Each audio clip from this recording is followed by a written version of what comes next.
Welcome back to The Explainer, everyone. Today we're unpacking a fascinating and honestly deeply polarizing issue that's making major headlines right now. We're talking about a really stark societal divide that's unfolding over Japan's new educational programs. And look, right off the bat, this isn't just some minor disagreement over a school curriculum. We're looking at a profound clash of fundamental values. So let's just jump right into the structure of this debate. So let's confront the central issue head-on. Why is Japan's LGBT education plan making everyone so furious? Well, the legislation we're talking about was recently passed to promote understanding of the LGBTQ community in schools, basically aiming to prevent bullying and foster inclusivity. Sounds straightforward enough, right? Yet tempers are completely flaring across the board. Our goal today is to impartially map out exactly why this anger exists on both sides of the aisle. We aren't here to take a side, we're just here to understand the anatomy of this intense ideological conflict through the arguments they're presenting. Now, to really understand any debate, you've got to weigh both sides of the scale.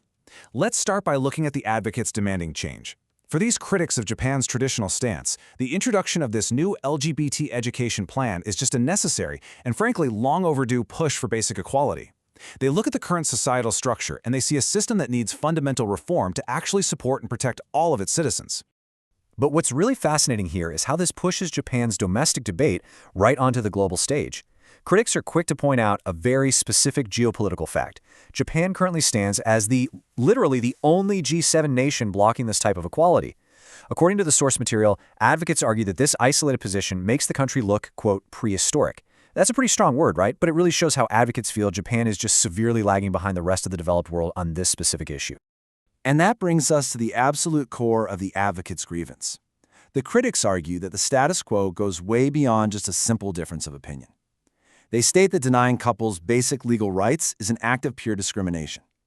By focusing the argument on fundamental legal rights, the advocates are really framing the LGBT education plan as this crucial stepping stone. A stepping stone toward dismantling what they view as a purely discriminatory legal framework. Okay, I want you to experience the whiplash effect of this debate for a second. We just mapped out the push for basic legal rights and equality, but when we pivot to the opposing view, we hit a completely different foundational worldview, an intense focus on protecting bloodlines. These aren't just two groups haggling over policy details, they are operating from entirely different core values. It is absolutely crucial to grasp just how massive the ideological gulf is here. Which brings us to the other side of the scale. The conservative pushback in Japan is fierce, and it's rooted entirely in defending tradition. But to understand why tradition is so fiercely defended right now, you really have to look at Japan's severe demographic crisis.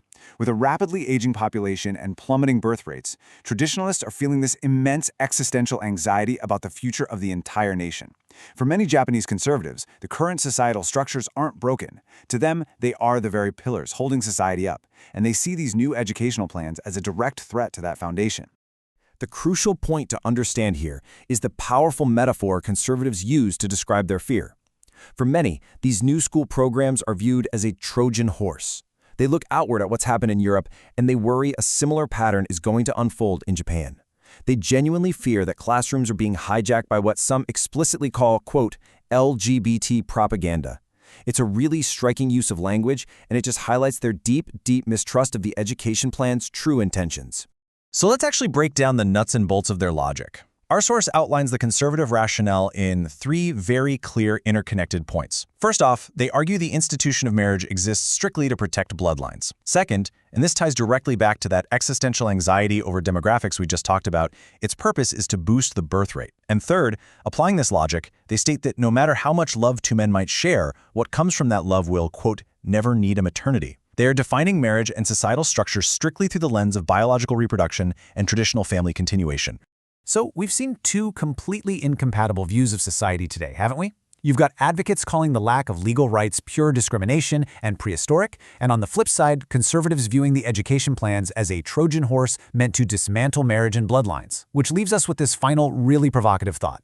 Can a balance ever actually be struck between expanding basic equality and protecting traditional bloodlines? It's the ideological deadlock at the very center of Japan's current cultural conversation. And honestly, it's one that mirrors shifting cultural landscapes around the globe.